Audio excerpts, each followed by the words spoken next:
Hello, my name is Joseph Alai. Welcome to my channel. And today I'd like to talk about manifested action or inspired action versus our willpower. This is a very important topic. Many times in the beginning, I used to imagine something and then I would try to force the thing to come to pass myself. And what I've found every single time is that my willpower or my forceful actions will be futile. They will be worthless, and I will be met with extreme resistance or failure in the thing that I'm attempting to do. And on the contrary, imagining something and allowing it to come to me, I always find that it is absolutely perfect and effortless. And I want to give you a couple of examples. So, I'll give you the most recent one. I desired an epic brand new laptop and I needed one immediately. So I was planning on purchasing.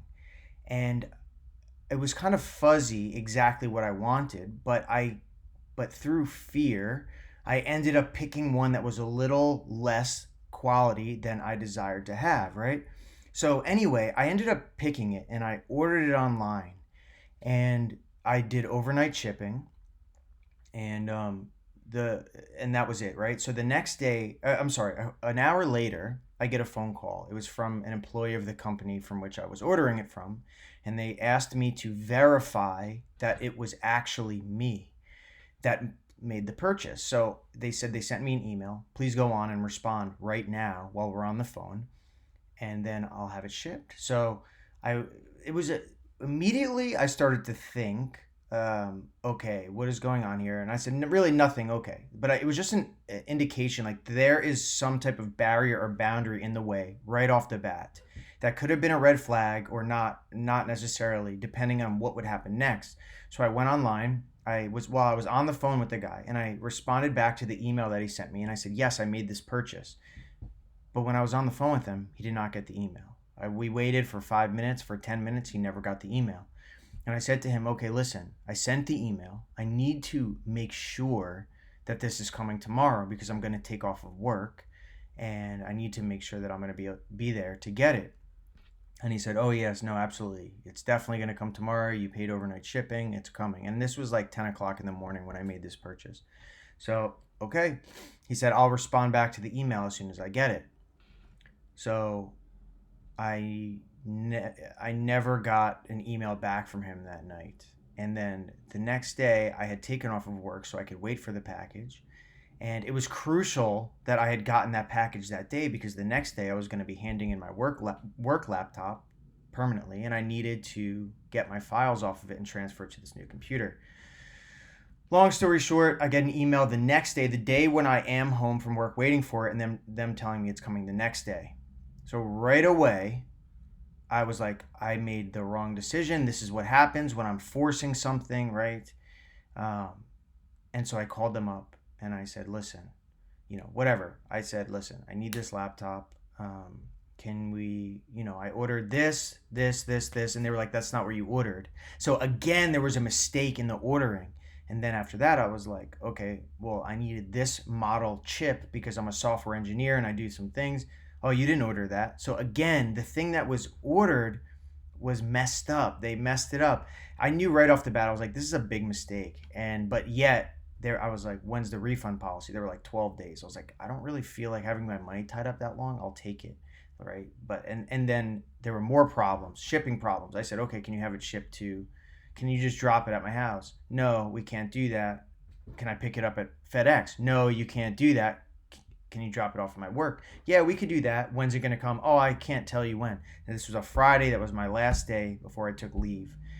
So one thing after the next, issue. Finally, when the thing came, I turned it on. There was an error with the Windows key code. Someone had stolen it, I guess, so I had to get a new one. That was a problem. Then they had set my administrative password inside Dell, right, before giving it to me, and they didn't include that password in there. So I'm a software engineer. I need admin access to my computer. Again, they wouldn't give it to me. Then the programs wouldn't open because I didn't have a version of Windows that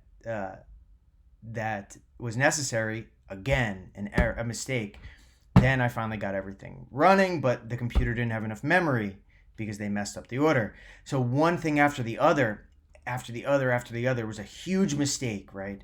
Finally, I kind of lost it. I called them. I said, I want to return this thing. And immediately, no issue with the return. Quick, effortlessly, the email came to me with the mailing thing that you tape to the box and you send it in. So, and then that day I went and bought a laptop. Instant, the perfect laptop, right? I got my MacBook Pro. No problems. Cheap.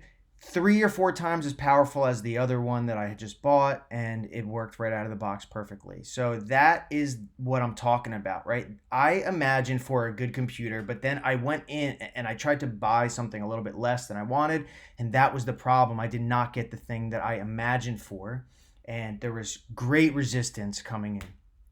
And I'll give you another story. So I had moved to San Diego. I only had a certain amount of money. I needed money before my rent was due, right? I wasn't going to have enough. This was however long ago, right? I took a leap of faith and came here. I imagined that I would have money within 2 weeks, right? I wanted money within 2 weeks. And so I imagined, and then I kept taking action. I kept trying to go, sell my services. I'm a software engineer, a web developer. I tried going everywhere, making sales. I ended up getting a job, but normally, they hold your first paycheck for 2 weeks after it's due. So that's talking about like 4 weeks after the job even started, I was going to get my check. Freaking out. Although I imagined, right? So even me, when my back is against the wall, I do get nervous. But I do know that imagination creates reality. I knew I would get that money somehow, but I was taking action. I was forcing action, right?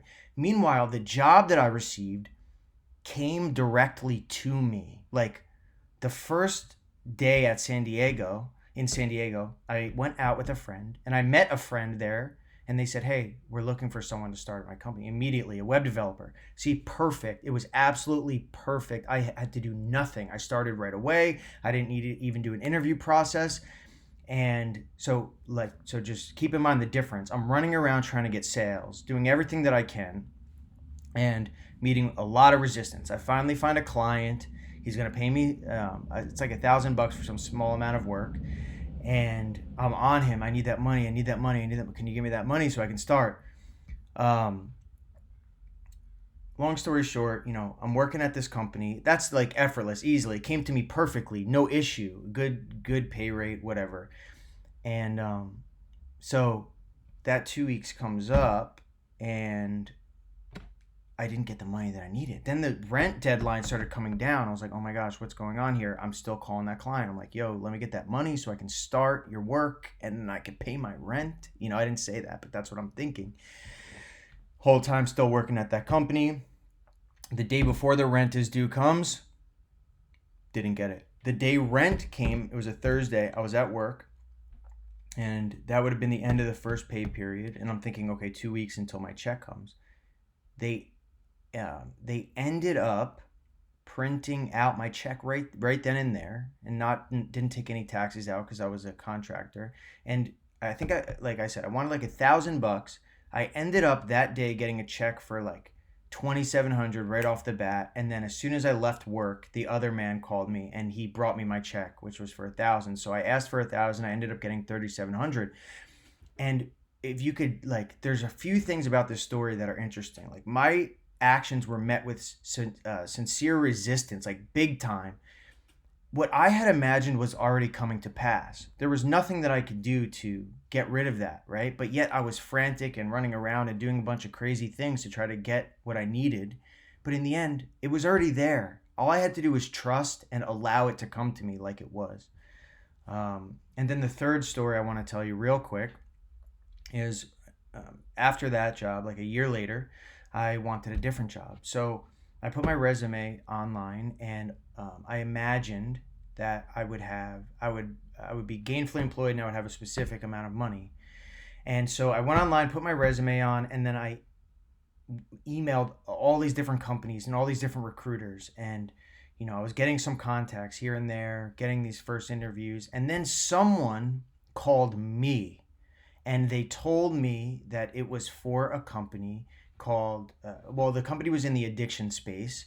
And as a software engineer making the salary that I desired, And right then and there, I knew that that was the job that I was going to get. Nevertheless, though, still applying for all these companies. The interviews were going wrong. I would do great on the first round or the second round, and then they put me with a hiring manager who I couldn't understand. Like literally, like couldn't understand the words that he was saying. So it just seemed like all these things were going wrong because I was taking this forceful action to try to control and manage my life when I had already imagined the thing that I wanted, right? And that thing that I wanted came to me perfectly, effortlessly. It was something that in a space that I know a lot about, and it was for a position that was perfect for me. And in the end, that's exactly what happened. I got that position, the one that came to me effortlessly and easily. And it was all through imagining.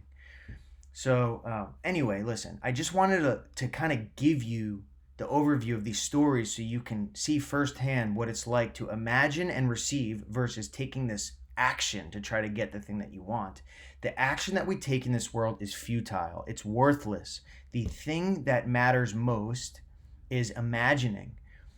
It will come to you perfectly and effortlessly. Those situations that I was in, everything was so easy. There was no effort involved, ever. The things that I imagined, they came to me and it was better than I could have imagined in those circumstances. And so when we imagine, the action that we take is not going to do anything. We will be met with resistance. Imagining the end, feeling like we really have it, and then releasing it. We then sit back and carry on our life. Don't think about it. Don't lift a finger and watch as these things come to you. When they come to you, you could take action, but don't force it. Don't force it. So I hope you enjoyed this. Please scroll down, hit the subscribe button, the bell icon, go to my website, sovereignmind.com, and stay tuned for more videos. Thank you.